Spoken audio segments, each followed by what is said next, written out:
British संविधान में अभिसमय भाग 2।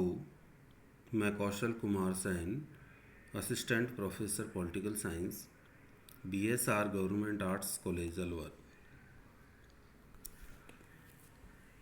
इससे पहले के अंक में हमने अभिसमयों की उत्पत्ति के कारण,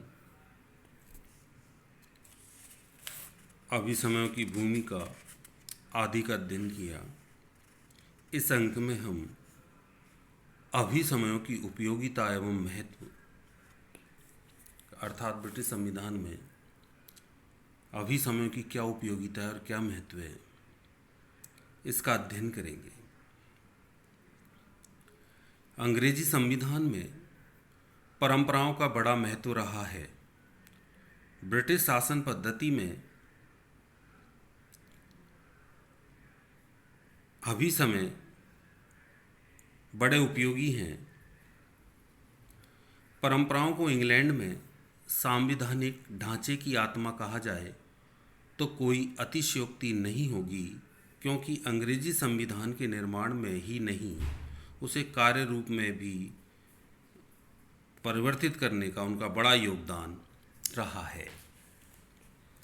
इससे पहले के अंक में हमने पढ़ा था कि अभिसमय जो एक परंपराएं, प्रथाएं, आदतें, स्वभाव, रूढ़ियाँ, जिनमें सभी जो ब्रिटिश जाति के सामाजिक जीवन के संचालन के लिए उपयोगी हैं, वो उन परंपराओं, रूढ़ियों, स्वभाव, आदतों को छोड़ना नहीं चाहते, उनको मिला के अभिसमय कहा जाता है। चूँकि विद्यार्थी याद रखेंगे, ब्रिटिश संविधान है, लिखित संविधान है, और ब्रिटिश संविधान को व्यावहारिक रूप प्रदान करने का काम अभिसमय करते हैं। क्योंकि ब्रिटिश संविधान में जो भी कानून है वो अभिसमयों पर आधारित हैं। इसलिए जो भी संसदीय शासन प्रणाली में ब्रिटेन में जो संसदीय शासन प्रणाली अपनाई गई है, उसमें जो भी प्रक्रिया है वो ज़्यादातर अभिसमयों पर ही आधारित है, और जो संविधान का लिखित भाग है वो कानूनों पे आधारित है। तो अभिसमयों की उपयोगिता में सबसे पहले हम संविधान की विभिन्न विशेषताओं का आधार, जो ब्रिटिश संविधान की विभिन्न विशेषताएं हैं वो अभिसमयों पर आधारित हैं। जैसे संसद की सर्वोच्चता, कि ब्रिटेन में संसद संप्रभु है, क्योंकि राजा और संसद के मध्य संघर्ष चला। 1215 का मैग्ना कार्टा, 1628 का महान अधिकार पत्र, 1689 का अधिकार पत्र आदि समय पर संसद ने पारित किए, राजा ने उन्हें स्वीकार किया। और जो राजा राजतंत्र में राजा सर्वशक्तिशाली होता है, वो समस्त शक्तियाँ संसद में निहित हो गई। इसलिए ब्रिटेन में संसदीय शासन प्रणाली होते हुए वहाँ संसदीय सर्वोच्चता है, और ये एक अभिसमय या परंपरा है कि वहाँ संसद ही सर्वोच्च है। सुपरिवर्तनशील संविधान, अर्थात ब्रिटिश संविधान लचीला संविधान है, जिसमें आसानी से परिवर्तन किया जा सकता है। साधारण बहुमत से संसद जिसमें संशोधन कर सके, अर्थात ऐसा संविधान जो लोगों की आवश्यकताओं के अनुकूल होता है। तो ये भी अभिसमयों पर आधारित है। संसदात्मक शासन प्रणाली, ब्रिटेन में संसदात्मक शासन प्रणाली है। संसदात्मक शासन प्रणाली उस प्रणाली को कहा जाता है जिसमें कार्यपालिका का निर्माण संसद से होता है, कि जिस दल का संसद में बहुमत होता है वो दल अपनी सरकार बनाता है, जिसे कार्यपालिका कहा जाता है। अब क्योंकि यह अभिसमय की संसद से कार्यपालिका का निर्माण होता है, इसलिए कार्यपालिका फिर संसद के प्रति उत्तरदायी होती है, क्योंकि उसका घर संसद है। तो ये एक परंपरा है कि कार्यपालिका अर्थात सरकार अपने समस्त कार्यों के लिए संसद के प्रति, अर्थात संसद के निचले सदन, लोक सदन के प्रति उत्तरदायी होगी।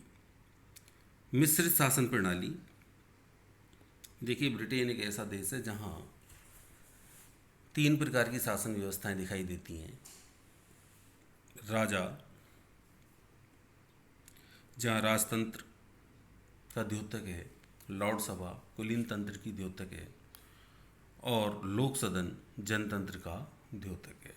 तो इस प्रकार तीनों शासन प्रणाली होते हुए भी, जबकि वहाँ लोकतंत्रात्मक शासन प्रणाली ही कार्य करती है, उन्होंने परंपराओं ने वहाँ इस प्रकार तीनों संस्थाओं को बनाए रखते हुए, क्योंकि ब्रिटिश जाति का स्वभाव रूढ़िवादी है, तो उन सभी संस्थाओं को बनाए रखते हुए पूर्ण लोकतंत्र का पालन या लोकतांत्रिक संस्थाएं स्थापित की गई हैं। दूसरा है संविधान के विकास में सहायक।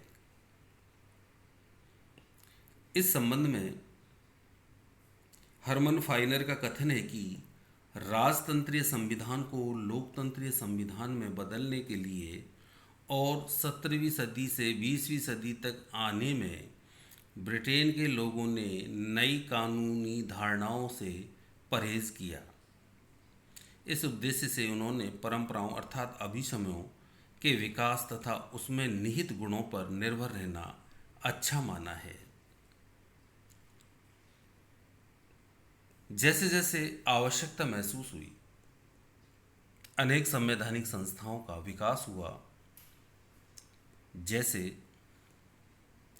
राजपद का संवैधानिक रूप। ये परंपरा पर ही आधारित है। जैसा अभी हरमन फाइनर की इस कोटेशन में हमने देखा था कि 17वीं शताब्दी से 20वीं शताब्दी तक कई कानूनी धारणाओं अर्थात कानून या बनाने का काम संसद कर रही थी, लेकिन लोगों ने उन कानूनी धारणाओं पर ध्यान नहीं दिया और परंपराओं को ही बनाए रखा। जैसे आवश्यकता महसूस हुई, अनेक संवैधानिक संस्थाओं का विकास हुआ, जैसे राजपद का संवैधानिक रूप, क्योंकि राजतंत्र में राजा सर्वशक्तिशाली होता है,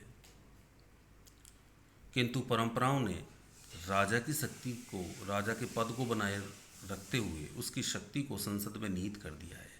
और राजा जो राजतंत्र में संविधान से ऊपर होता है, वह संविधान के नियंत्रण में, संविधान के अधीन है, अर्थात वह भी अपनी शक्ति संविधान से प्राप्त करता है। तो इस प्रकार ये रूप परंपराओं ने दिया है। संसद, जैसा हमने संवैधानिक विकास में देखा था कि मैग्नम कॉन्सिलियम से ब्रिटिश संसद का प्रादुर्भाव हुआ है। प्रारंभ में जब जॉर्ज राजा नहीं, संसद के निर्माण में जब राजा को युद्ध का संचालन करने के लिए धन की आवश्यकता हुई, तो उन्होंने संयोगवश ही 4 प्रकार के व्यक्ति आमंत्रित किए, जिनमें वेरन, किलर्जी, नाइट और नागरिक थे। तो वेरन और किलर्जी उनके हित एक समान थे, नाइट और नागरिकों के हित एक समान थे। तो संयोगवश ही वो संसद में अपने अपने हितों को लेकर 2 वर्गों में विभाजित हो गए। तो संसद इन दोनों वर्गों से मिलकर आगे चल के संसद द्विसदनीय होगी। जो वेरन और किलर्जी थे वो उच्च वर्ग के थे, तो उनसे आगे चल के लॉर्ड सभा बनी, और वेरन और किलर्जी नाइट और नागरिक निम्न वर्ग के थे, उनसे कॉमन सभा का निर्माण हुआ। मंत्रिमंडल का निर्माण ही संवैधानिक परंपराओं ने किया है। प्रधानमंत्री का पद, जैसे प्रारंभ में जो जॉर्ज राजा थे वो अंग्रेजी नहीं जानते थे, तो मंत्रिमंडल की बैठकों की अध्यक्षता राजा ही करता था। किंतु जब अंग्रेजी नहीं जानते थे तो उन्होंने मंत्रिमंडल की बैठकों की अध्यक्षता करना बंद कर दिया, और उन्होंने अपनी तरफ से सदन के सम्मानित व्यक्ति सर रॉबर्ट वॉलपोल को अपना प्रतिनिधि नियुक्त कर कहा कि आप ही मंत्रिमंडल की अध्यक्षता करो और मंत्रिमंडल जो भी निर्णय ले उससे मुझे अवगत कराओ। तो तभी से परंपरा पड़ गई कि मंत्रिमंडल की बैठकों की अध्यक्षता करने वाले व्यक्ति को प्रधानमंत्री कहा जाने लगा, और आगे के समय में फिर राजाओं ने मंत्रिमंडल की बैठकों की अध्यक्षता करना बंद कर दिया, और जो व्यक्ति मंत्रिमंडल की बैठकों की अध्यक्षता करता था उसे प्रधानमंत्री कहा जाने लगा। इसी प्रकार प्रीवी काउंसिल आदि। तीसरा है ब्रिटिश संविधान के क्रियान्वयन में सहायक। ब्रिटिश संविधान में प्रभु सत्ता के दो विपरीत सिद्धांत दिखाई देते हैं। इन विपरीत सिद्धांतों के बीच उचित संतुलन स्थापित करने के लिए संविधान में कोई विशेषता नहीं है। अतः ब्रिटिश संविधान की इस आधारभूत कमी का अंत अभिसमयों ने किया है। अभिसमयों ने कानूनी संप्रभु अर्थात राजा तथा राजनीतिक संप्रभु अर्थात मंत्रिमंडल एवं लोक सदन के बीच सामंजस्य स्थापित करने में महत्वपूर्ण भूमिका निभाई है। चौथा है शासन व्यवस्था को श्रेष्ठतम बनाने में सहयोग। परंपराओं ने न केवल ब्रिटिश संसद, मंत्रिमंडल, प्रधानमंत्री आदि की संस्थाओं को उत्पन्न किया है, अपितु इनके कुशल संचालन के लिए अलिखित नियमों को भी बनाया है। जैसे ब्रिटेन में यह अभिसमय है कि किसी विधेयक को कानूनी रूप देने से पहले उस विधेयक के 3 वाचन होने चाहिए। इसका लाभ यह होता है कि कानून निर्माण में अनावश्यक जल्दीबाजी नहीं हो पाती। दूसरा है लॉर्ड सभा के न्यायिक कार्यों में केवल कानूनी लॉर्ड ही भाग लेते हैं। इससे लॉर्ड सभा के न्यायिक कार्यों की श्रेष्ठता बनी रहती है, अर्थात पूरा सदन इसमें भाग नहीं लेता। न्यायालय के रूप में केवल 9 कानूनी लॉर्ड न्यायालय के रूप में कार्य करते हैं, इसलिए न्यायिक कार्यों की श्रेष्ठता बनी रहती है। तीसरा है लोक सदन का अध्यक्ष निर्दलीय व्यक्ति होता है, कि जो लोक सदन का स्पीकर है वह निर्दलीय व्यक्ति होता है। जैसे ही नया सदन आता है, स्पीकर का निर्माण होता है, स्पीकर को बनाया जाता है, तो वह अपने पद की सदस्यता से त्याग देता है और वह निर्दलीय व्यक्ति के रूप में सदन की अध्यक्षता करता है। तो वहीं अभी समय बन गई कि जब भी कोई नया स्पीकर बनेगा तो वह अपने दल की नीतियों का पालन नहीं करेगा, एक निर्दलीय व्यक्ति के रूप में स्पीकर के पद का निर्वहन करेगा। अब है परंपराओं का वर्गीकरण। ब्रिटिश संविधान में अलग अलग पदों से संबंधित अलग अलग परंपराएं हैं। कौन कौन सी अभिसमय हैं, उनका वर्गीकरण किया गया है। जैसे सबसे पहले हम राजा से संबंधित परंपराओं का अध्ययन करेंगे। पहला, राजा लोक सदन के बहुमत के नेता को प्रधानमंत्री नियुक्त करेगा। ये वहाँ परंपरा है। अन्य देशों में तो इसे कानूनी प्रक्रिया में अपनाया गया है, लेकिन ब्रिटेन में चूँकि संविधान अलिखित है, अतः वहाँ ये परंपराएं हैं कि राजा जिस सदन का लोक सदन में जिस दल का बहुमत होगा उस दल के नेता को प्रधानमंत्री नियुक्त करेगा। दूसरा, राजा मंत्रिमंडल की सलाह के अनुसार कार्य करेगा। राजा यद्यपि संविधान द्वारा समस्त कार्यपालिका शक्तियां राजा में निहित हैं, किंतु राजा अपनी इन शक्तियों का प्रयोग मंत्रिमंडल के परामर्श अनुसार करेगा, क्योंकि जो मंत्रिमंडल है उसका निर्माण संसद से होता है। वह बहुमत और वहाँ संसद संप्रभु है। परंपराओं ने वहाँ संसद को संप्रभु बनाया, अर्थात लोक संसद की संप्रभुता से तात्पर्य लोक सदन की सर्वोच्चता है। तो उस लोक सदन की सर्वोच्चता का सही जो व्यावहारिक उपभोग है वो मंत्रिमंडल अर्थात वहाँ की सरकार करती है।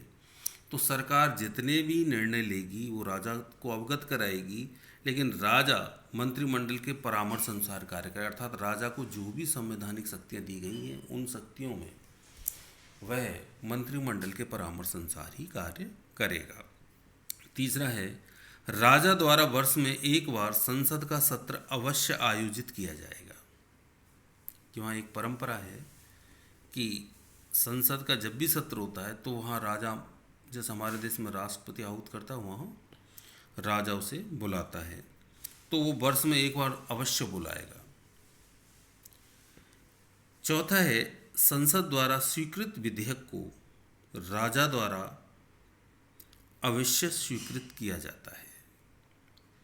ये भी परंपरा है कि एक बार संसद से पारित होने के बाद जब विधेयक राजा के पास स्वीकृत होने जाता है तो राजा को उसे स्वीकार ही करना पड़ेगा। ये राजा से संबंधित परंपराएं हैं। दूसरा है मंत्रिमंडल से संबंधित अभिसमय या परंपराएं। मंत्रिमंडल के सभी सदस्य वैयक्तिक एवं सामूहिक रूप से संसद के प्रति उत्तरदायी होते हैं। ये इसलिए क्योंकि ब्रिटेन में मंत्रिमंडल का निर्माण अर्थात सरकार का निर्माण, मंत्रिमंडल को सरकार, कार्यपालिका आदि नामों से संबोधित करते हैं, तो वहाँ सरकार का निर्माण या मंत्रिमंडल का निर्माण या कैबिनेट का निर्माण संसद से होता है। इसलिए चूंकि उसका निर्माण संसद से होता है तो ये एक परंपरा है कि जब निर्माण संसद से हो रहा है तो उसका उत्तरदायित्व संसद के प्रति है, सामूहिक रूप से भी और वैयक्तिक रूप से भी। अर्थात प्रत्येक मंत्रिमंडल का प्रत्येक मंत्री अपने कार्यों के लिए वैयक्तिक रूप से भी संसद के प्रति उत्तरदायी है और पूरा मंत्रिमंडल भी सामूहिक रूप से संसद के प्रति उत्तरदायी है। दूसरा है, यदि लोक सदन में मंत्रिमंडल कोई महत्वपूर्ण प्रस्ताव प्रस्तुत करे किंतु उसे स्वीकृत ना करा सके तो उसकी हार मानी जाती है और उसे त्यागपत्र देना होता है। संसदीय शासन प्रणाली में ये अन्य देशों में जहाँ संसदीय शासन प्रणाली है वहाँ तो ये नियम बनाया गया है कि यदि सरकारी विधेयक जो संसद में रखा जाता है और वह विधेयक या प्रस्ताव और वह जब मतदान में उसके विपक्ष में वोट आ जाते हैं, मतलब उसके पक्ष में कम वोट आते हैं, तो विधेयक सदन के पटल पे गिर जाता है। तो जैसे ही प्रस्ताव या विधेयक सदन के पटल पे गिरता है सरकार को भी त्यागपत्र देना पड़ता है। तीसरा है, प्रधानमंत्री को लोक सदन का सदस्य होना चाहिए। चूंकि लोक सदन जनता का सदन है, लॉर्ड सदन जनता का सदन नहीं है। लॉर्ड सदन की सदस्यता में मैंने आपको पहले भी बताया था कि वहाँ वंशानुगत पीयर, राजवंश के राजकुमार, ब्रिटेन में उच्च पद पर सेवा करने वाले अधिकारी सब अपने रिटायरमेंट के बाद लॉर्ड सदन में बैठा दिए जाते हैं। तो लॉर्ड सदन उच्च कुलीन तंत्रीय संस्था ये कही है, किंतु लोक सदन जनता का सदन है।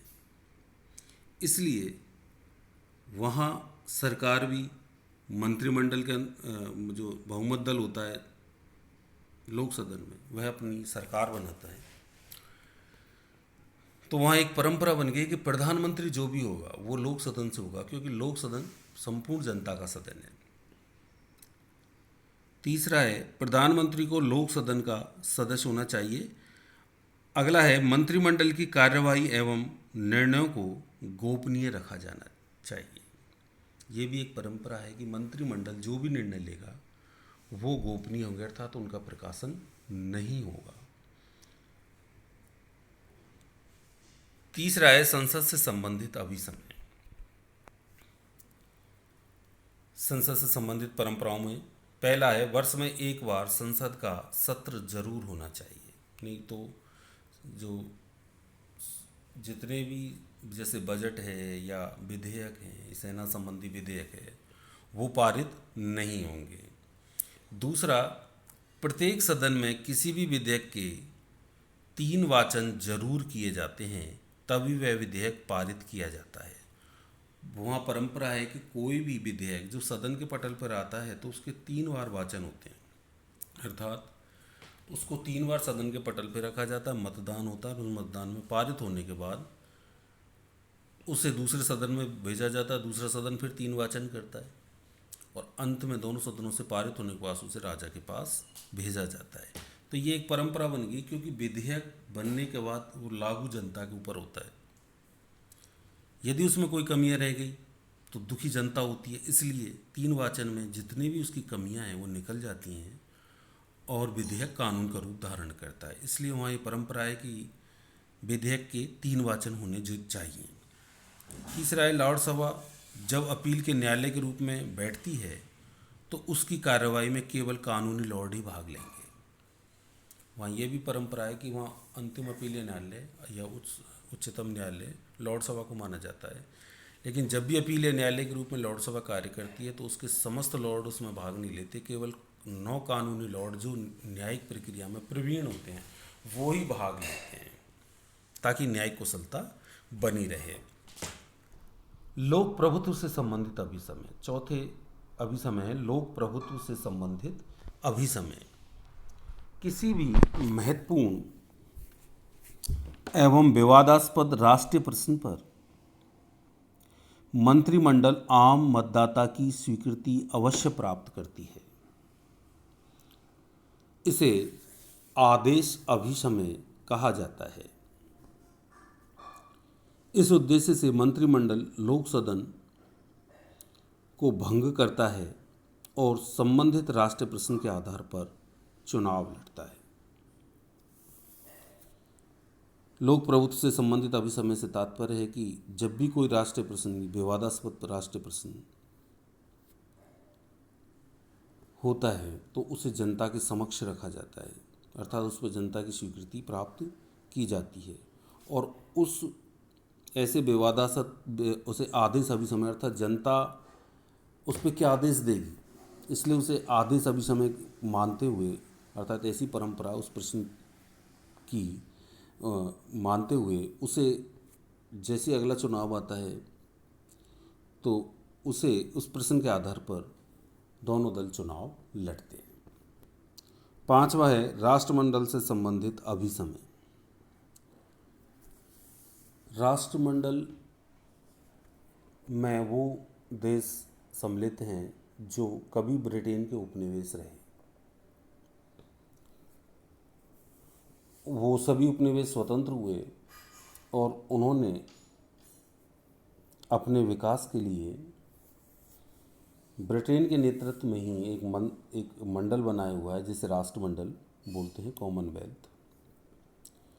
उसकी सदस्यता ऐच्छिक है, वो देश चाहें तो उसकी सदस्य रह सकते हैं और वो चाहें तो उसकी सदस्यता त्याग सकते हैं, लेकिन वो देश जो पहले उपनिवेश थे वो उसमें शामिल हैं। तो ब्रिटिश राष्ट्रमंडल राष्ट्रमंडल से संबंधित जो अभिसमय है उनमें पहला है कि ब्रिटिश राष्ट्रमंडल में केवल वो ही राज्य सम्मिलित हो सकते हैं जो कि पहले ब्रिटिश साम्राज्य के अंग रह चुके हैं। सदस्यता ऐच्छिक है और कोई भी राज्य उसका त्याग कर सकता है। यह भी समय है कि कोई भी सदस्य उसमें ऐच्छिक रूप से रह सकता है और चाहे तो उसकी सदस्यता त्याग कर सकता है। सभी सदस्यों को अपने आंतरिक एवं बाह्य मामलों में वास्तविक स्वतंत्रता प्राप्त होगी। वो उस कॉमनवेल्थ के सदस्य तो हैं, लेकिन उनके आंतरिक और बाह्य मामलों में आप कोई हस्तक्षेप नहीं किया जाएगा। तीसरा, ब्रिटिश संसद किसी स्वतंत्र उपनिवेश की संसद की लिखित सहमति के आधार पर उसके लिए कानून निर्माण कर सकती है। इस प्रकार चौथा है, ब्रिटिश राष्ट्रमंडल के सभी सदस्य राज्य ब्रिटिश रानी या राजा को अपना अध्यक्ष मानते हैं। वह राष्ट्रमंडलीय सम्मेलनों का उद्घाटन करता है।